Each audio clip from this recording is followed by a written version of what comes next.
Hi, this is your Houston chiropractor, Dr. Gregory Johnson, and today we're going to be going over a condition which many people suffer from, which is called altered ambulatory kinetics that creates altered compensatory kinetics in the spine. Now, as you can see, Dana has a boot on due to a stress fracture in her tarsals down in her left foot. She actually had this boot on for quite some time and then took it off too early. The fracture didn't heal properly. So now she's been in this boot walking with altered or ambulatory kinetics, meaning a limp, for a total of 12 weeks now.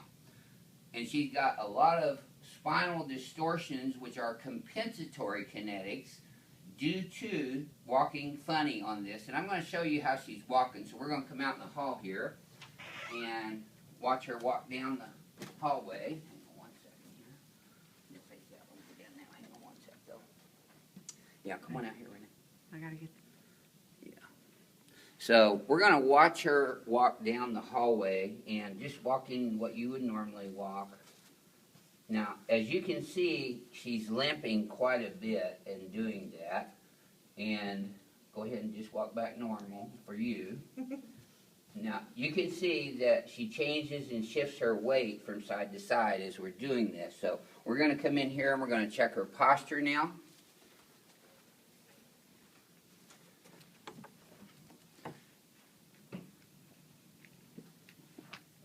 And you'll be able to see quite readily the postural changes here. So close your eyes, flex your head forward all the way, backward all the way, and then neutral. Now, you can see she's got that forward head posture, and you can see how high her left shoulder is as a result of that. And down in her pelvic region, you can see that her whole pelvis has shifted to the left of center. But this is creating a curvature in her spine, or scoliosis. So we're going to go ahead and decompress her first on the inertial extensilizer. So let's go ahead and lay on your back. We're in here, legs down there. Now, we've got her going to see an orthopedic surgeon that specializes in feet today, because the fracture actually has not healed, and she now has a osteoid osteoma tumor in that tarsal in her left foot. So that is not something that me as a chiropractor can do anything with it. So we are going to be working hand in hand with an orthopedic surgeon who would do that. And I'm just going to grab this towel so we can wrap that around your neck. Here we go. There you go. Keep your jaw closed. Now, see, we're going to adjust her spine just like we would any patient's spine who had a scoliosis or subluxation, vertebral misalignments, pinching on the nerves. Now, see, she has good reflexes afterwards, so she's still kicking. And I'm going to take this out. And now, see, she's got a lot of restriction in her neck. There we go. I'm sure you heard that all the way over there on the camera. And she's got just a little bit here. Tilt your head all the way to the right. There we go. Very good. Now, we're going to go ahead and have her legs down. But because she's actually putting additional stress on her knees and her hip joints, I'm actually going to adjust those first. And make sure, see, she's got ligamentous instability in her knees. Now, you felt that all the way up in your pelvis, didn't you? Mm-hmm.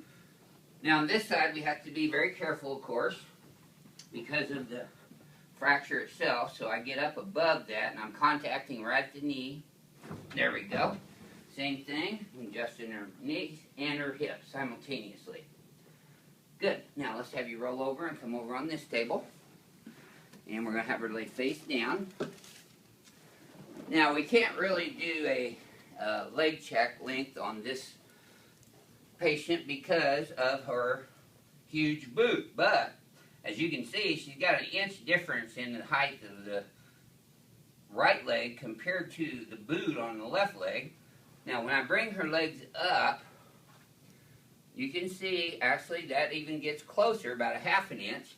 But you saw her pelvis raise up and shift when I did that. So she's got sacroiliac subluxations right here.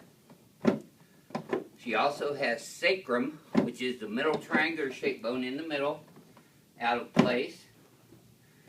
And you notice I'm adjusting her hip itself, where the femur attaches into the acetabulum, which is the hip joint, the ball and socket. A lot of people think that this is their hip. This is actually sacroiliac joints, and the hips are right down here on each side. Now we're adjusting L5 straight down in the Z-axis. And you'll notice that the angle on my arm changes as we move up the lumbar spine. That was L3. There's L2. And there's L1. Now I'm going to put her head a little bit more forward. Let's scoot you up in there a little bit more. Now she gets a lot of, like I said, compensatory stress all the way up into her lower thoracics, mid-thoracics. There we go. I'm sure you heard that one all the way over there too. There we go. Excellent. And this area up here, because her head posture has been so forward, she's starting to get this little hump right here called Dowager's hump, but we're going to take care of that right now. There it is. Good. And same thing here. Yeah, that one's tough. Now, she's got knots in her shoulders on both sides, which are called trigger points. She's actually got these throughout the entirety of her spine. So we're working on these trigger points to make them relax. Now these hurt when I'm putting pressure on them, direct pressure. You'll feel them melting under your thumb or your elbow, whichever you're using. Yep, very good. Now actually you can see that her spine is now pretty level on both sides. And when we recheck her leg length, instead of being a full inch short, it's about a half an inch now. And as I bring her legs up, she doesn't have near the rotation in her pelvis that she did previously. So let's go ahead and turn you around on your back and slide down this way. Now because the mid-thoracic spine attaches to the rib cage in the back, it goes all the way around to the front and attaches to the sternum, or the breastbone right here. So I'm going to be adjusting her shoulders, right there, the AC joint, her clavicle where it attaches to the sternum, and her rib cage on the left. And then now I'm adjusting the AC joint and the sternoclavicular joint, as well as the costosternal joints up there. Very good. Now let's sit you up sideways and face that away. Perfect. And now we're going to check her shoulders. Are moving pretty good today. Excellent. And I know you probably heard that one all the way over there too. Yep, very good. Now you notice I adjust all the joints. Now we're not adjusting the bones in her left foot right now until we get the final analysis from the orthopedic surgeon on that. We may have to work with some pins and screws that he may have to put in there to get that non-union fracture to heal, but that would be his decision. But we need to get her out of this boot as quickly as possible so that she can start learning to walk again properly. Now she's actually gotten what's called atrophy, or a loss of the size of her muscles in her leg as a result of wearing this for so long. And how do you feel now after your adjustment compared to before your adjustment? Good. Good. This is your Houston chiropractor, Dr. Gregory Johnson. We'll see you next time.